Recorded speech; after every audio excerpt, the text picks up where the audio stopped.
ദിവ്യരക്ഷകനായ ഈശോയിൽ സ്നേഹമുള്ളവരെ, ഇന്ന് ധനഹാ കാലത്തിലെ ഒന്നാം ഞായറും പുതിയ വർഷത്തിലെ ആദ്യ ഞായറും കൂടിയാണ്.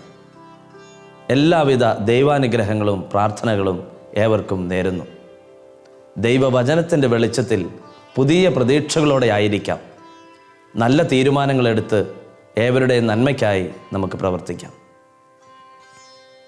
ധനഹ എന്ന വാക്കിൻ്റെ അർത്ഥം പ്രത്യക്ഷപ്പെടൽ അല്ലെങ്കിൽ മഹത്വീകരണം എന്നൊക്കെയാണ്. ക്രിസ്തു ശിഷ്യന് ദൈവമഹത്വം വെളിപ്പെടുന്ന തിരുവചന ഭാഗമാണ് ഇന്നത്തെ വിചിന്തന വിഷയം. ഇതിൻ്റെ വ്യാഖ്യാനങ്ങളിലേക്ക് അല്പം ആഴമായി നമുക്കൊന്ന് കടക്കാം. വിശുദ്ധ ഗ്രന്ഥത്തിലെ 4 സുവിശേഷങ്ങളുടെയും ലക്ഷ്യം രക്ഷകനായ മിശിഹായെ പ്രഘോഷിച്ച് അനുവാചകരുടെ വിശ്വാസം വർദ്ധിപ്പിക്കുകയാണ്, അഥവാ അവരെ വിശ്വാസത്തിലേക്ക് നയിക്കുകയാണ് എന്നുള്ളതാണ്. സമാന്തര സുവിശേഷങ്ങളായ മത്തായി, മർക്കോസ്, ലൂക്ക എന്നിവരുടെ സുവിശേഷങ്ങൾ വായിച്ചതിന് ശേഷം യോഹന്നാൻ്റെ സുവിശേഷത്തിലേക്ക് കടക്കുമ്പോൾ വ്യത്യസ്തമായ ഒരു കാഴ്ചപ്പാടാണ് നമുക്ക് അനുഭവപ്പെടാറുള്ളത്. വിശുദ്ധ യോഹന്നാൻ്റെ സുവിശേഷത്തിലെ ഉള്ളടക്കത്തിലും ഭാഷയിലും രൂപരേഖയിലും ഘടനയിലുമുള്ള വ്യത്യാസങ്ങൾ നമുക്ക് ഒക്കെ ദൃശ്യമാണ്. ഏതാനും ചില സൂചനകൾ നമുക്ക് വേഗത്തിലൊന്ന് ദർശിക്കാം. ഒന്നാമതായി, സമാന്തര സുവിശേഷങ്ങളുടെ ഉള്ളടക്കം ദൈവരാജ്യം എന്നുള്ളതാണെങ്കിൽ വിശുദ്ധ യോഹന്നാൻ്റേത് ഈശോയുടെ വ്യക്തിത്വവും ഒപ്പം തന്നെ പിതാവും ഈശോയും തമ്മിലുള്ള ബന്ധവുമാണ്. രണ്ടാമതായുള്ള വ്യത്യാസം എന്നത് വൈവിധ്യമാർന്ന ഉപമകൾ സമാന്തര സുവിശേഷങ്ങളിൽ കാണുന്നുവെങ്കിൽ യോഹന്നാൻ്റെ സുവിശേഷത്തിൽ ഉപമകൾ ഇല്ല. മറ്റൊരു വ്യത്യാസം എന്നത് വ്യത്യസ്തങ്ങളായ അനേകം അത്ഭുതങ്ങൾ സമാന്തര സുവിശേഷത്തിൽ കാണുന്നുവെങ്കിൽ തിരഞ്ഞെടുത്ത 7 അടയാളങ്ങൾ മാത്രമാണ് യോഹന്നാൻ്റെ സുവിശേഷത്തിൽ കാണുക. സമാന്തര സുവിശേഷത്തിൽ വിശ്വാസം എന്നത് യേശു അത്ഭുതം പ്രവർത്തിക്കുന്നതിന് ആവശ്യമായ ഒരു മുൻ വ്യവസ്ഥയാണെങ്കിൽ യോഹന്നാൻ്റെ സുവിശേഷത്തിൽ വിശ്വാസം എന്നത് അടയാളങ്ങളുടെ ഫലമായി ഉണ്ടാകുന്ന ഒന്നാണ് എന്ന് നാം കാണുന്നു. സമാന്തര സുവിശേഷങ്ങളിൽ രഹസ്യാത്മകത എന്നൊരാശയം കാണുന്നു. അതുകൊണ്ടാണ് ചില സന്ദർഭങ്ങളിൽ കാഴ്ചക്കാരെ ഒഴിവാക്കുന്നതും പരസ്യമാക്കരുത് എന്ന വിലക്കുകളും നാം കാണുന്നത്. എന്നാൽ യോഹന്നാൻ്റെ സുവിശേഷത്തിലാകട്ടെ അടയാളങ്ങൾ കാണുന്നത് പ്രത്യക്ഷീകരണത്തിനും ഒപ്പം തന്നെ ഈശോയുടെ മഹത്വത്തിൻ്റെ വെളിപ്പെടുത്തലിനും ആയിട്ടാണ്. ഈശോയുടെ മനുഷ്യത്വത്തിനാണ് സമാന്തര സുവിശേഷങ്ങളിൽ ഊന്നൽ നൽകുന്നതെങ്കിൽ യോഹന്നാൻ ഈശോയുടെ ദൈവത്വത്തിനാണ് ഊന്നൽ നൽകുക. ഇങ്ങനെ പല കാരണങ്ങളാൽ യോഹന്നാൻ തൻ്റെ രചനയിൽ വ്യത്യസ്തത പുലർത്തുന്നു.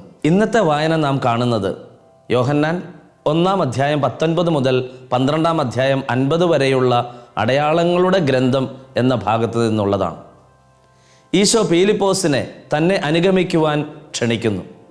തുടർന്ന് പീലിപ്പോസ് നഥാനയേലിനെ കാണുമ്പോഴുള്ള സംഭാഷണമാണ് വചനഭാഗം. ഈ വായനയിലെ 4 ആശയങ്ങൾ നമുക്കൊന്ന് പരിശോധിക്കാം. ഒന്നാമതായി നമ്മൾ കാണുന്നത് പീലിപ്പോസ്, നഥാനയേൽ എന്ന 2 വ്യക്തികളെയാണ്. ക്രിസ്തുവിനെ അനുഭവിക്കുന്നതും തുടർന്ന് ക്രിസ്തു ശിഷ്യരായി മാറുകയും ചെയ്യുന്ന 2 വ്യക്തികൾ. പീലിപ്പോസ് എന്ന പേരിന് കുതിരകളുടെ സ്നേഹിതൻ എന്ന അക്ഷരാർത്ഥ വ്യാഖ്യാനം നാം കാണുന്നു. ഇത് പീലിപ്പോസ് എന്ന ക്രിസ്തു ശിഷ്യനിലുള്ള സ്നേഹത്തിൻ്റെ ആഴമേറിയ ശക്തിയെ സൂചിപ്പിക്കുന്നു. ശിഷ്യത്വത്തിന് വേറൊരു മുഖമാണ് പീലിപ്പോസ്. യേശുവിനെ പിൻചൊല്ലുന്നതിൽ തീഷ്ണമതിയായിരുന്നു പീലിപ്പോസ് എന്ന് കാണുന്നു. മറ്റൊരു പേരാണ് നഥാനയേൽ. മറ്റു സുവിശേഷങ്ങളിൽ പരാമർശിക്കപ്പെടാത്ത ഒരു വ്യക്തിയാണ് നഥാനയേൽ. ചില പാരമ്പര്യങ്ങൾ അനുസരിച്ച് ഈശോയുടെ ശിഷ്യന്മാരിലെ ബർത്തലോമിയോ ആണ് നഥാനയേൽ എന്ന് കരുതപ്പെടുന്നു. ഇവർ 2 പേരും ശക്തരായ ക്രിസ്തു ശിഷ്യരായിരുന്നു എന്ന് വചനം സാക്ഷ്യം നൽകുന്നു. രണ്ടാമതായി നാം വിചിന്തനം ചെയ്യുന്നത് നിഷ്കപടനായ യഥാർത്ഥ ഇസ്രായേൽക്കാരൻ എന്നുള്ള വിശേഷണമാണ്. ഉൽപ്പത്തി പുസ്തകം 27-ാം അധ്യായം 35-ാം വാക്യത്തിൽ യാക്കോബിന് ഉണ്ടായിരുന്നു എന്ന് കരുതപ്പെടുന്ന കാപട്യത്വത്തെക്കുറിച്ച് പ്രതിപാദിക്കുന്നു. ഏസാവിനെ ചതിയിൽപ്പെടുത്തി കടിഞ്ഞൂൽ പുത്രസ്ഥാനം സ്വന്തമാക്കിയ കപടത. എന്നാൽ ഉൽപ്പത്തി 32 അധ്യായം 28 വാക്യത്തിൽ യാക്കോബിനെ പുനർനാമകരണം ചെയ്യുന്നതായി നാം കാണുന്നു. ഇപ്രകാരം ഇസ്രായേൽ എന്ന് പുനർനാമകരണം ചെയ്യപ്പെട്ട പൂർവ്വപിതാവായ യാക്കോബിൻ്റെ പിൻതലമുറക്കാരനായിട്ടാണ് ഇവിടെ നഥാനിയേലിനെ മനസ്സിലാക്കുക. യാക്കോബിലുണ്ടായിരുന്ന കപടത ഏൽക്കാത്തവൻ എന്നായിരിക്കണം നിഷ്കപടനായ ഇസ്രായേൽക്കാരൻ എന്ന പ്രയോഗത്തിലൂടെ അർത്ഥമാക്കുന്നത്. അത്തിമരത്തിൻ്റെ ചുവട്ടിൽ എന്ന പ്രയോഗത്തെ പറ്റിയാണ് മൂന്നാമതായി നാം കാണുന്നത്. യഹൂദ റബ്ബിമാർ അത്തിമരത്തിൻ്റെ ചുവട്ടിലിരുന്ന് തോറ അല്ലെങ്കിൽ നിയമം പഠിപ്പിച്ചിരുന്നു എന്ന പാരമ്പര്യമാകാം ഈ പരാമർശത്തിൻ്റെ പിന്നിൽ. സമാധാനപരമായ അന്തരീക്ഷം എന്ന ഒരു അർത്ഥം കൂടി ഈ സൂചനയിലുണ്ട് എന്ന് ചിലർ കരുതുന്നു. സമാധാനദായകനായ മിശിഹായുടെ വരവിനായി നഥാനയേൽ കാത്തിരുന്നുവെന്ന് ഇവിടെ നമുക്ക് മനസ്സിലാക്കാം.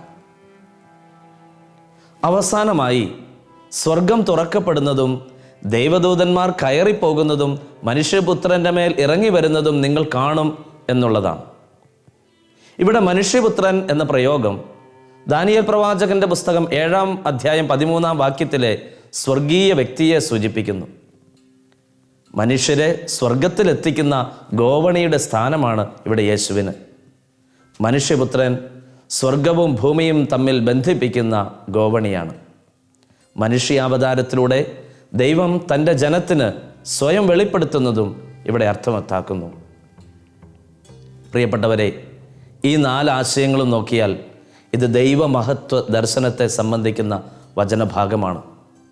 വന്നു കാണുക എന്നുള്ള ആഹ്വാനം സ്വീകരിച്ച് ദൈവാനുഭവം സ്വന്തമാക്കിയ നഥാനയേൽ നമുക്ക് ഓരോരുത്തർക്കും മാതൃകയാണ്.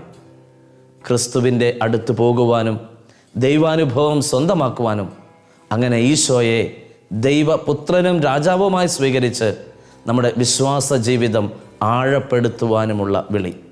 അതിനാൽ ദൈവവചനം നമുക്ക് ഓരോരുത്തർക്കും ശക്തിയാകട്ടെ എന്ന് പ്രാർത്ഥിക്കുന്നു. ആമേൻ.